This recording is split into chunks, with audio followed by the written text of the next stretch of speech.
Breaking news on the war with Iran. U.S. bases in the Middle East were targeted in a new round of strikes hours after President Trump said he thinks the ceasefire is over. But the president said he did not expect a return to a full-blown war. Chief Global Affairs correspondent Martha Raddatz is tracking the latest from Washington. Good morning, Martha. Good morning, Michael. The ceasefire was just a little over 3 weeks old, but with those U.S. strikes last night in Iran, hostilities have now resumed in a big way. Overnight, a new round of U.S. attacks on Iran, larger in scope than those the night before, according to a U.S. official, striking at least 90 military targets in response to Iran's attack on commercial ships in the Strait of Hormuz. Iran immediately retaliating, targeting American bases in Kuwait, Bahrain, and Qatar. All of those missiles and drones said to be intercepted. This comes after a series of contradictory statements from the president about the war. The president in Turkey at the NATO summit saying he was done talking to Iran. I think it's over. I don't want to deal with them anymore. But last night on Air Force One, returning from the summit, the president claiming that the Iranians called him, wanting to make a deal. They want to make a deal so badly. I just don't know if they're worthy of making a deal. I don't know that they're going to honor the deal. That's the problem. The president now back in Washington, where it is unclear exactly where negotiations stand. But what is clear is that this war that the president said would last 4 weeks is now in its 5th month, with strikes resuming, the ceasefire declared dead, no deal on eliminating Iran's nuclear program, and Iran continuing its threats, saying America still hasn't learned that bullying and breaking promises are no longer cost-free. Let me put it plainly, if you strike, you'll get hit. And warning they will expand attacks to other American bases in the region if the U.S. attacks continue. After those U.S. strikes, the president posted several videos and images claiming to show explosions in Iran. One of the images appears to be from a June incident and likely altered using AI. But even after these renewed strikes, the president's still brushing off concerns that we will see a full-scale war again, saying, I don't think it's going to start again. Michael? Well, it seems like it's already started, Martha. But, Martha, we know the president, he flew home from the NATO summit in Turkey on the old Air Force One. This morning, we're learning why. Yeah, Michael, multiple sources familiar with the plans told ABC that the Secret Service urged President Trump to fly out of Turkey on the old Air Force One instead of the Qatari-gifted plane out of an abundance of caution because of the escalation with Iran. The Qatari-gifted plane left Turkey earlier in the day for an Air Force base in England, a move Trump claimed was for members of the U.S. military to tour the aircraft. The change in plans was not prompted by a specific threat, but influenced in part by differences in the plane's security capabilities, two U.S. officials told ABC News. Michael? All right, Martha, thank you for that. And thank you for clearing it up. We appreciate you. Thank you. Robin? Okay, Michael, we're going to bring in our chief business correspondent, Rebecca Jarvis, with more on how the new military escalation with Iran could again impact gas prices. Good morning to you, Rebecca. Yeah, good morning, Robin. And we are seeing an immediate impact at gas stations across the country this morning, with the national average jumping 6 cents overnight to $3.81 a gallon this morning, according to GasBuddy. And the key here to what happens next to that price for Americans is what happens in the Strait of Hormuz. That is the critical choke point for tankers carrying oil. And in the last 24 hours, Kepler tells ABC News it has seen 25 ships cross. Now, that is lower than what we've seen in previous days, which were more like about 40. Even a limited disruption here in the Strait can have an outsized impact on the pricing, on freight costs, and on the market price for oil, Robin. This is really a whiplash for consumers, isn't it? It is a whiplash for consumers, and it's just as prices were coming down, just as people are planning their summer vacations and holidays. That's right, Rebecca. Thank you. Yes. Now, the extreme heat warnings across the southern half of the country, with temperatures topping triple digits in some places. You got this track for us Yeah, here? not just the Southeast, now the Northern Rockies. A place like Billings, Montana could go up to 109 by Sunday. That is something they have never done in recorded history. Those records began in the late 1800s. We'll get there, but I first want to start with who got added. Tulsa and Oklahoma City now in the heat advisories. Today, though, most of the state of Florida finds themselves in a heat advisory. It's the extreme extreme heat warning that we're still watching from Savannah up to Wilmington for some of the biggest numbers. 110 to 116 could be the feels likes again today. And this has been cumulative all week. We've just been kind of suppressing that air and hitting it right over the southeast. Dallas 101 today. Houston 103 the feels like tomorrow 105. Then I gave you the warning. It's the Northern Rockies, and it's not just Billings with that all-time heat possible by Sunday, but Rapid City could see 101, and that's talking temperatures that will break daily records. Salt Lake City also in the warnings, most of North Dakota too. Michael? All right, Ginger, thank you. And now to breaking news overnight. Embattled Maine Senate candidate Graham Plattner dropping out of the race under mounting pressure after a woman accused him of sexual assault. Democrats are now racing to replace him on the ballot. Our Jay O'Brien is tracking the latest from Washington. Good morning, Jay. Michael, good morning to you. 3 days after that accusation of sexual assault, which he denies, and unrelenting pressure to get out of the race, even from top supporters, Graham Plattner now ending his campaign, kicking off an all-out scramble amongst Maine Democrats to replace him. Overnight, in the most closely watched Senate race in the nation, Maine Democrat Graham Plattner's scandal-plagued campaign coming to a dramatic end. We believe that for the movement to continue,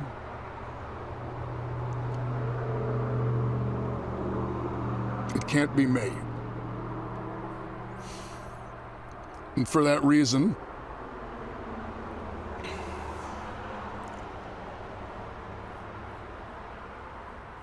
we are suspending campaign operations. The announcement following an arduous 3-day collapse of Plattner's candidacy after an ex-girlfriend accused him of sexual assault, which he denies. The things that have been claimed did not happen. Jenny Rasico telling Politico she dated Plattner on and off starting in 2019. She claims that in 2021, he showed up at her home almost blackout drunk and says Plattner forced her to have sex against her will. Did Graham Plattner rape you? By definition, yes. Absolutely. A chorus of Democrats, including top supporters like Senator Bernie Sanders, pushing Plattner to drop out. Many had previously stuck by him when other alleged parts of Plattner's past came to light, including another former girlfriend who accused him of abusive behavior, which he has denied. Also sexual messages Plattner acknowledged sending to multiple women shortly after he was married in 2023. And questions about a chest tattoo resembling a Nazi image Plattner says he drunkenly got on leave with other Marines in 2007, which he later covered up, claiming he didn't know its significance. An oyster farmer and Marine combat veteran Plattner bringing a progressive anti-establishment jolt to the race to unseat Maine's longtime Republican Senator Susan Collins, a seat Democrats almost certainly need to flip to take back control of Congress. After a standoff with state Democrats, Plattner taking parting shots at party leaders, who by Maine law now have just over 2 weeks to replace him on the ballot. Party apparatchiks are not the ones to make these decisions. These decisions need to be made in the open by the people of this state, the people who got us here. Last night, the state Democratic Party said that they will name a new nominee in a convention. By Maine law, they have until July 27th to do that. Michael. Yeah, time is running out, Jay. Thank you for that. And we're going to go now to the fallout after ICE officers in Houston shot and killed a Mexican national who had been living in the U.S. for decades. The man's family is sharing an emotional plea. Our John Quiones is in Houston for us this morning. Good morning, John. Good morning, Michael. It's happened yet again. Another person shot and killed during an ICE enforcement operation. This time it happened here in Houston on this very street. You can see the makeshift memorial behind me. The victim, a 52-year-old man, an immigrant from Mexico, the father of 3 who had lived in this country with his family for almost 35 years. This morning, growing outrage in Houston after a man was shot and killed by ICE agents earlier this week. New video appears to show the moment an ICE agent cuts off a white van. Later, also seen in disturbing new video from a passing car, Lorenzo Salgado Araujo lying bleeding on the street, surrounded by agents. I saw a video posted on Facebook that he had been shot. I recognized him immediately. Not from his appearance, but from his voice, crying for help as he lay on the street, bleeding out. A Mexican national, Salgado Araujo had been living in the U.S. for more than 3 decades. His family saying he was a construction worker on his way to a work site in his van with other laborers. ICE officials said they were attempting to stop his car as part of a targeted enforcement operation. His family says he was close to obtaining legal status. We dotted every I, crossed every T, filled every document, attended every appointment. The Department of Homeland Security, which oversees ICE, says Salgado Araujo ignored commands and attempted to ram an officer with his car, the agency claiming the officer then fired in self-defense. Federal officials say their vehicle was rammed, but they haven't provided any evidence. He did not deserve to be reduced to a headline of Mexican man shot and killed by ICE. He deserved to live a quiet life as Lorenzo Salgado Araujo, a husband, a father, and a job creator for dozens of men who also wanted the American dream. The victim's son says he thinks his father may have been fleeing the agents because they didn't identify themselves, because they were in a vehicle that was not marked, and because he might have well feared he was being carjacked. Robin? So tragic. All right. Our thanks to you, John, for this reporting.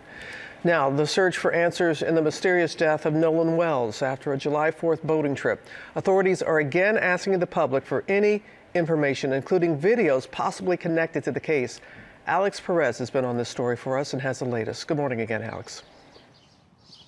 Hey, good morning, Robin. The family of Nolan Wells says they need answers on what happened to their son, and they're hoping their new attorney will help get some of those answers. This morning, the hunt for clues as Nolan Wells' loved ones fight for answers in the 18-year-old's death.